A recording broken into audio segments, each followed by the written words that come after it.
My name is Julie Interrante, and I am really happy that you are here to join me in a conversation about end-of-life care, the experience of dying and of taking care of those that are dying. I believe that it is time for us in our culture to work with a new paradigm around end of life, what it means, what it looks like, how we show up for people. Really, just so you know about me, I've worked in end of life care for 25 years, and I just think it's time for our culture to begin to work with a new paradigm around dying and end of life. And I just think if anybody's poised to do it, it's all of the baby boomers. There's a whole bunch of us, and just like we made a really big difference in the 50s, 60s, and 70s, we're going to make a whole lot of difference and change, I think, in the 20s here, because there's a lot of us. And when we start to get conscious and wake up and we decide that we're going to, change some things, we have numbers, and so we have power in a really big way that I think is really authentic. So anyway, so I'm just glad you're here, and we get to have whatever conversation you want to have. And in the middle of doing this work, kind of a picture of what that looks like came to me as I was sitting on a bed with a patient of mine. And what I realized was that the transition process, there's a pattern that lays at the base of all transition. Whether it's a transition of someone having a baby, someone getting a new job, someone getting a divorce, or someone dying. That what we go through and how we feel and how life itself moves us through transition is the same in all of our transitions, as well as the one at end of life. And the more conscious we become of the transitions in our lives as we walk through them, the more prepared we become for the transition of dying. So that's why I'm glad you're here today, and that we get to talk about this thing that we call dying, that sometimes is called transition or passing on or passing away or whatever language we use for that.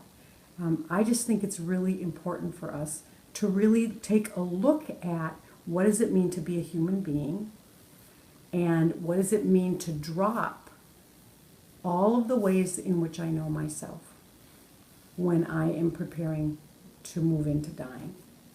So I want to open up the space for anybody to say or question or drop any kind of insight that you have into the room if you want to do that.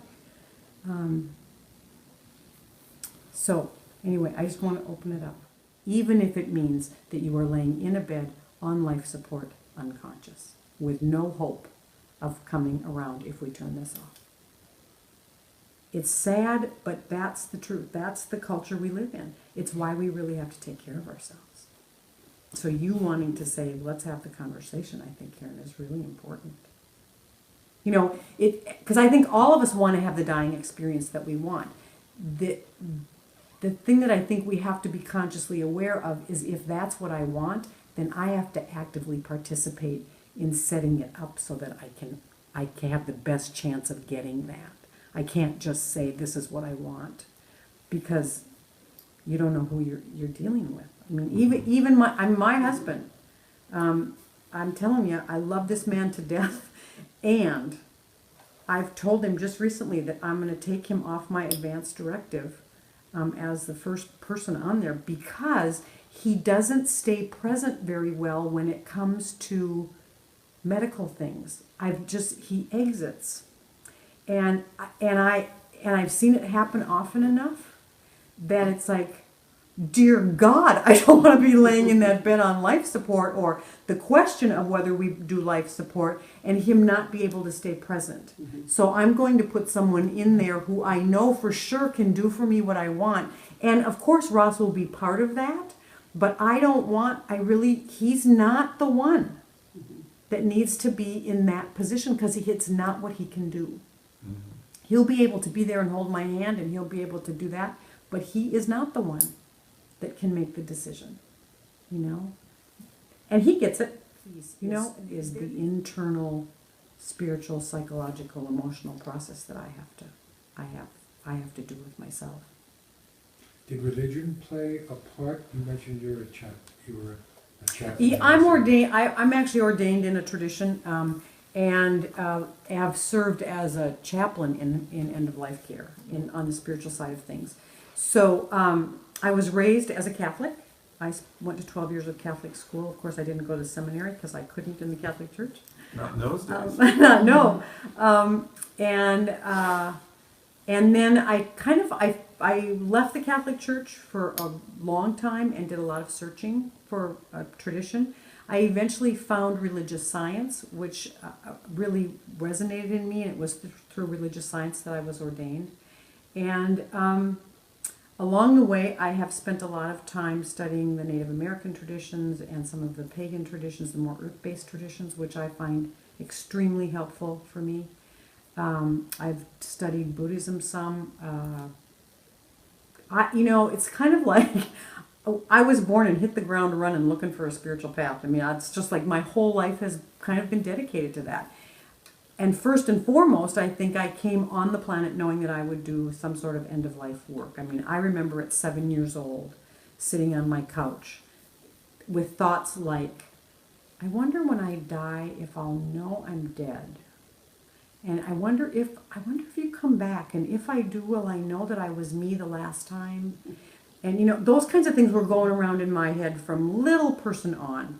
And I remember at some point having tears about one of those thoughts and consciously shoving them back because I knew my family would think I was crazy if anybody caught me crying and asked me what I was crying about. So, I shoved it under for a long time. But by the time I was 12, I was already volunteering in a nursing home. I think it's part of what I came on the planet to do. And however that all works, I have no understanding of how that works, but so and to me that whole piece is that's a spiritual path in itself.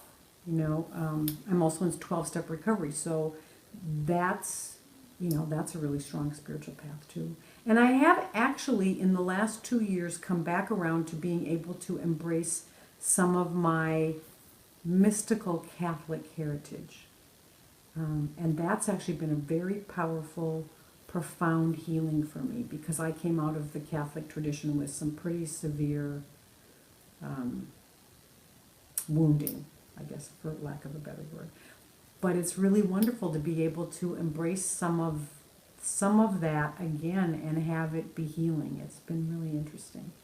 Which for me, I guess partly why I'm happy about that is because I really believe that's the dying process. I mean, we're really talking about the transition and change process, which is, I think we all kind of go out and come back around and find home from a whole new perspective than what we did when we started there. But there's so much that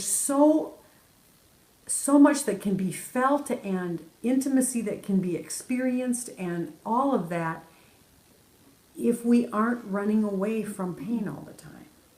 And that's my biggest issue with hastened death. I think I just think sometimes we're opting before we've done the examination that I think can really make a difference. But that's for me, it looks like there's a wealth of ways to die, and one of them is using the community as it is, which means we do have legal documents that can be drawn up to protect you and your physician who should know what you want, and your family who should know what you want. And then I think presenting that and then allowing also sadness, because you haven't talked about that at all. no. And sadness is the biggest part of dying, and loss. And I think if we know what the whole package is, it helps people look at how they're going to advocate for themselves.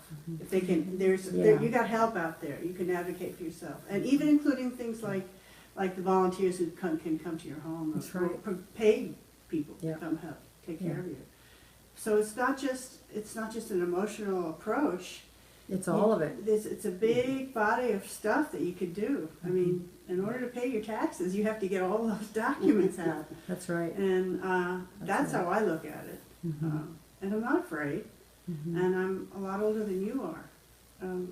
And spirituality does not come into it at all. For me, it's now. I'm Unitarian.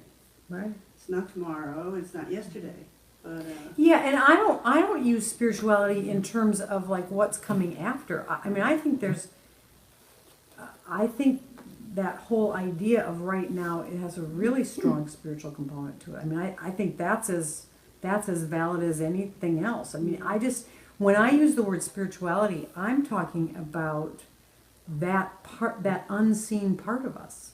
I mean, I think, like all the stuff that life itself is living me. I mean, in some way, something's living and breathing me. I'm not making that happen.